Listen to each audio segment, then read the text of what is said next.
Hello दोस्तों, नमस्कार। LP सरकारी जॉब चैनल पर आपका हार्दिक स्वागत और अभिनंदन करता हूं। आपके उज्जवल भविष्य की कामना के साथ इस सेशन की शुरुआत कर रहा हूं। तो ये छोटे छोटे सेशन की वजह से ये नंबरिंग सीरियल से नहीं है। ये पहले बड़े सेशन आपके पास भेजने थे, पर आप लोगों के कमेंट की वजह से सेशन को छोटे कर दिया हूँ, तो नंबरिंग वही है। तो चलिए, इस सेशन का पहला प्रश्न है, यानी प्रश्न नंबर 67। तो प्रश्न नंबर 67 देख लें भाई। अमेरिकी संविधान नहीं है।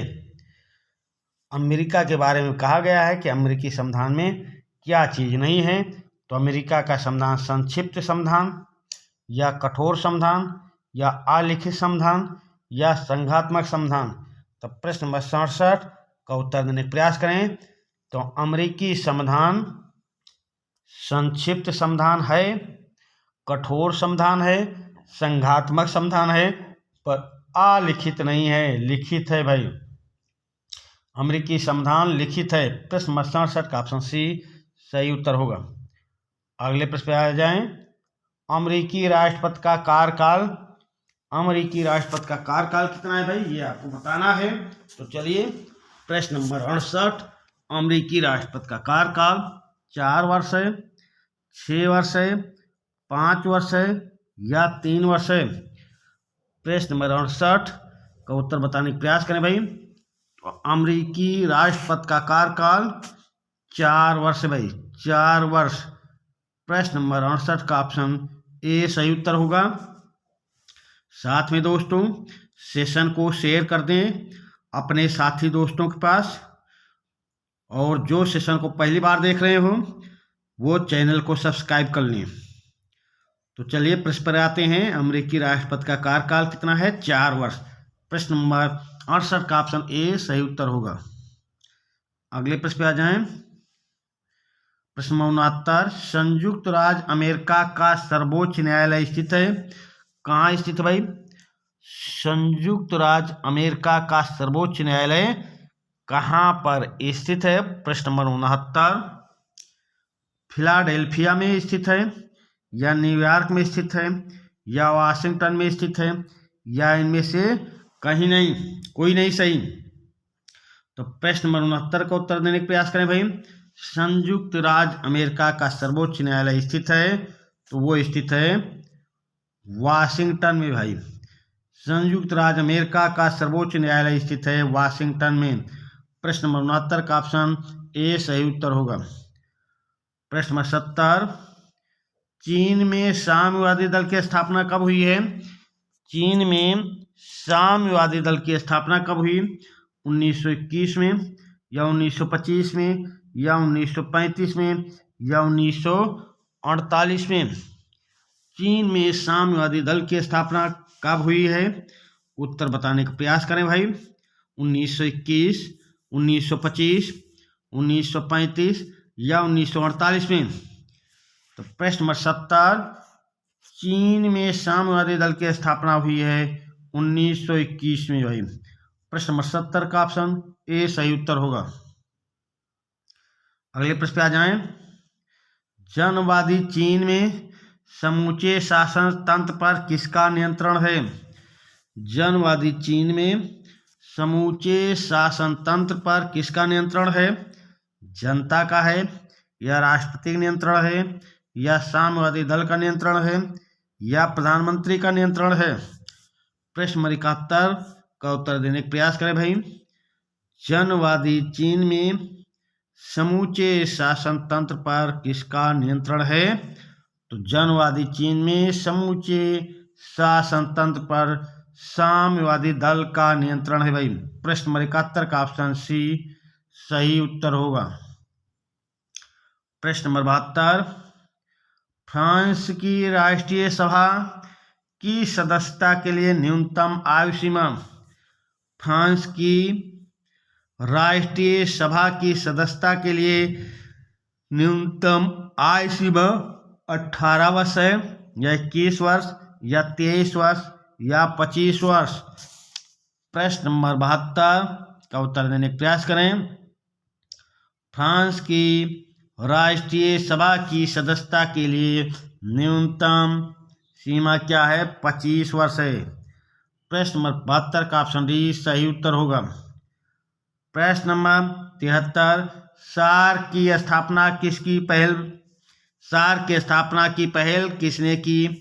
नेपाल ने, भारत ने, बांग्लादेश ने या श्रीलंका ने? प्रश्न नंबर 73, सार्क की स्थापना की पहल किसने की? नेपाल ने, भारत ने, बांग्लादेश ने या श्रीलंका ने? प्रश्न नंबर 73 का उत्तर देने का प्रयास करें। तो जहां तक सार्क की स्थापना की पहल की बात आएगी तो भारत पे आप नहीं जाना, बांग्लादेश पे चले जाना। बांग्लादेश। प्रश्न नंबर 73 का ऑप्शन सी सही उत्तर होगा। सार्क की स्थापना की पहल किसने की, ये अगर आता है तो आप बांग्लादेश उत्तर सही करना। प्रश्न नंबर 73 का ऑप्शन सी सही उत्तर होगा। अगले प्रश्न पे आ जाएं। तीसरी दुनिया से तात्पर्य। तो तीसरी दुनिया से तात्पर्य क्या है भाई? तेल उत्पादक अरब राष्ट्र या पूर्वी यूरोप के देश या अफ्रीकी देश या एशिया, अफ्रीका और लैटिन अमेरिकी देश जो पहले गुलाम थे। तो एक बात दोस्तों यहाँ मैं आपको और बता दूं, अगर आपको कोई प्रश्न ना आ रहा हो, आपको उसका उत्तर क्लियर ना हो, तुक्का लगाने की बात हो, तो वहां पे ध्यान दीजिएगा। ऑप्शन में जो सबसे बड़ा ऑप्शन हो वो आपका उत्तर होगा, ऐसा तुक्का लगाने का प्रयास करना। ऑप्शन में चारों ऑप्शन आपकी समझ में नहीं आ रहे, प्रश्न समझ में नहीं आ रहा और आपको तुक्का लगाना है, तो वो लगाना है जो ऑप्शन सबसे बड़ा हो। तो यहाँ पे तीसरी दुनिया से तात्पर्य क्या है? Option D. यहाँ पे देखिए ऑप्शन सबसे बड़ा है, यही उत्तर आपका सही उत्तर होगा। ऐसा तुक्का लगाने की कोशिश करना। ये नहीं बोल रहा हूँ कि आपको प्रश्न आ रहा तब भी तुक्का लगाएं, प्रश्न जो आ रहा तो सही लगाए, नहीं आ रहा तो वो भाग्य के भरोसे छोड़कर सही तुक्का लगाने का प्रयास करें जो सबसे बड़ा ऑप्शन हो। तो प्रश्न नंबर 74 का ऑप्शन डी सही उत्तर होगा। अगले प्रश्न पे आ जाएं। दिदांत से अभिप्राय क्या है? दिदांत से अभिप्राय क्या है भाई? तो अच्छे पड़ोसी जैसा व्यवहार या शस्त्रों की होड़ या तनाव शिथिल या शीत युद्ध। प्रश्न नंबर 75, दिदांत से अभिप्राय क्या है?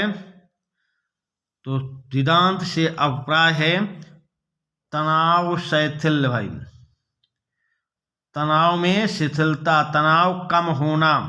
प्रश्न नंबर 75 का ऑप्शन सी सही उत्तर होगा। अगले प्रश्न पे आ जाए। प्रश्न नंबर 76, गुट निरपेक्षता की मौलिक मान्यता है। गुट निरपेक्षता की मौलिक मान्यता क्या है? तटस्थता या सैन्य संगठनों से अलगाव या समाजवादी गुट को स्वाभाविक मित्र बनाना या गुटों में समानांतर स्थिति। प्रश्न नंबर 76, गुट निरपेक्षता की मौलिक मान्यता तटस्थता, सैन्य संगठनों से अलगाव, समाजवादी गुट को स्वाभाविक मित्र बनाना या गुटों से समांतर स्थिति। तो गुट निरपेक्षता की मौलिक मान्यता है सैन्य संगठनों से अलगाव। प्रश्न नंबर 76 का ऑप्शन बी सही उत्तर होगा। अगले प्रश्न पे आ जाएं। प्रश्न नंबर 77, प्रमाण अप्रसार संधि लागू हुई। तो प्रमाण अप्रसार संधि कब लागू हुई है? प्रश्न नंबर 77 का उत्तर देने का प्रयास करें भाई। 1963 में या 1968 में या 1970 में या 1971 में। प्रमाण अप्रसार संधि कब लागू हुई, ये आपको उत्तर देना है। तो प्रमाण अप्रसार संधि लागू हुई है 1968 में। प्रश्न नंबर 77 का ऑप्शन बी सही उत्तर होगा। अगले प्रश्न पे आ जाएं।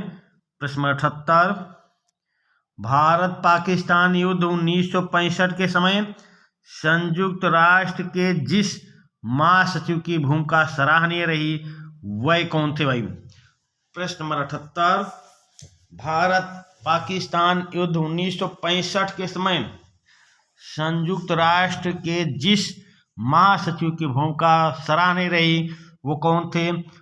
डॉग हैमरशोल्ड, यूथांट, या कुर्द वाल्डहेइम, या जेवियर पेरेज। प्रश्न नंबर 78 का उत्तर देने का प्रयास करें भाई। भारत पाकिस्तान युद्ध 1965 के समय संयुक्त राष्ट्र के यूथांट महासचिव की भूमिका सराहनीय रही। प्रश्न नंबर 78 का ऑप्शन बी सही उत्तर होगा। अगले प्रश्न पे आ जाएं। प्रश्न नंबर 79, संयुक्त राष्ट्र की धारा 27 में सुरक्षा परिषद में मतदान व्यवस्था के लिए बताया गया है निषेधाधिकार का प्रावधान निम्न के लिए है। प्रश्न नंबर 79, संयुक्त राष्ट्र की धारा 27 में सुरक्षा परिषद में मतदान व्यवस्था के लिए बताया गया है निषेधाधिकार का प्रावधान निम्न में से किसके लिए है? तो सभी विषयों के लिए है, या प्रक्रिया संबंधी विषयों के लिए है, या प्रक्रिया तथा गैर प्रक्रिया संबंधी विषयों के लिए है, या अन्य सभी विषयों के लिए है। तो प्रश्न नंबर 79 का उत्तर देने का प्रयास करें भाई। संयुक्त राष्ट्र की धारा 27 में सुरक्षा परिषद में मतदान व्यवस्था के लिए बतलाया गया है निषेधाधिकार का प्रावधान के लिए प्रक्रिया संबंधी विषयों के लिए भाई, प्रक्रिया संबंधी विषयों के लिए। प्रश्न 79 का ऑप्शन बी सही उत्तर होगा। अगले प्रश्न आ जाए। प्रश्न नंबर 80, संयुक्त राष्ट्र संघ के लिए जो लागू नहीं है किंतु राष्ट्र संघ के लिए लागू नहीं है। संयुक्त राष्ट्र संघ के लिए जो लागू है किंतु राष्ट्र संघ के लिए लागू नहीं है, वह क्या है भाई? प्रश्न नंबर 80 को फिर से समझे। संयुक्त राष्ट्र संघ के लिए जो लागू है किंतु राष्ट्र संघ के लिए नहीं, तो वो क्या है भाई? प्रश्न नंबर 80, मतैक का नियम, या संविधान शांति संधि का अभिन्न अंग, या चार्टर में 111 धाराएं, या अध्यादेश पद्धत। तो प्रश्न नंबर 80 का उत्तर बताने का प्रयास करें। संयुक्त राष्ट्र संघ के लिए जो लागू है किंतु राष्ट्र संघ के लिए नहीं, तो वह है मतैक का नियम, मतैक का नियम। प्रश्न नंबर 80 का ऑप्शन ए सही उत्तर होगा। अगले प्रश्न पे आ जाएं। प्रश्न नंबर 81, दक्षेश या सार्क के सचिवालय का मुख्यालय जिस नगर में है उस नगर का नाम बताना है। आपसे पूछा जा रहा सार्क का मुख्यालय कहाँ है? तो काठमांडू में है, या कोलंबो में है, या नई दिल्ली में है, या ढाका में है। प्रश्न नंबर 81 का उत्तर दे भाई। तो सार्क दक्षेश के सचिवालय का मुख्यालय काठमांडू में है, काठमांडू में। प्रश्न नंबर 81 का ऑप्शन ए सही उत्तर होगा। अगले प्रश्न पे आ जाए। प्रश्न नंबर 82, भारत की विदेश नीति में जो तथ्य परिवर्तन का सूचक है निरंतरता का नहीं। भारत की विदेश नीति में जो तथ्य परिवर्तन का सूचक है निरंतरता का नहीं, वह क्या है? रंग भेद या नस्ल भेद का विरोध, नवोपनिवेशवाद का विरोध, अफ्रेशियाई एकता, या संकट के लिए मित्र उत्पन्न करने वाली द्विपक्षीय संधि। प्रश्न नंबर 82 का उत्तर देने का प्रयास करें भाई। भारत की विदेश नीति में जो तथ्य परिवर्तन का सूचक है निरंतरता का नहीं, तो वह है संकट के लिए मित्र उत्पन्न करने वाली द्विपक्षीय संधि, संकट के लिए मित्र उत्पन्न करने वाली द्विपक्षीय संधि। प्रश्न नंबर 82 का ऑप्शन डी सही उत्तर होगा। अगले प्रश्न पे चलते हैं। प्रश्न नंबर 83, सच्ची गुटनिरपेक्षता की विदेश नीति का जिनके द्वारा अनुसरण किया गया। सच्ची गुटनिरपेक्षता की विदेश नीति का जिनके द्वारा अनुसरण किया गया। जवाहरलाल नेहरू ने ऐसा अनुसरण किया सच्ची विदेश नीति का, या मोरारजी देसाई, या इंदिरा गांधी, या राजीव गांधी? प्रश्न नंबर 83 का उत्तर देने का प्रयास करें भाई। सच्ची विदेश नीति, गुटनिरपेक्षता की विदेश नीति का जिनके द्वारा अनुसरण किया गया तो वो मोरारजी देसाई के द्वारा भाई, मोरारजी देसाई। प्रश्न नंबर 83 का ऑप्शन बी सही उत्तर होगा। अगले प्रश्न पे आ जाएं। प्रश्न नंबर 84, पाकिस्तान द्वारा इस्लामिक शिखर सम्मेलन में जम्मू कश्मीर की समस्या को उछालना जिसका उल्लंघन था वो क्या है भाई? पाकिस्तान द्वारा इस्लामिक शिखर सम्मेलन में जम्मू कश्मीर की समस्या को उछालना जिसका उल्लंघन था वो ताशकंद समझौते का उल्लंघन था, या जिया राजू मौखिक वार्ता का उल्लंघन था, या शिमला समझौता का उल्लंघन था, या दिल्ली घोषणा का उल्लंघन था? प्रश्न नंबर 64 का उत्तर देने का प्रयास करें भाई। पाकिस्तान द्वारा इस्लामिक शिखर सम्मेलन में जम्मू कश्मीर की समस्या को उछालना शिमला समझौते का उल्लंघन था भाई, शिमला समझौते का उल्लंघन था। प्रश्न नंबर 84 का ऑप्शन सी सही उत्तर होगा। इस सेशन के इसी प्रश्न के साथ हम आपसे विदा लेते हैं। धन्यवाद।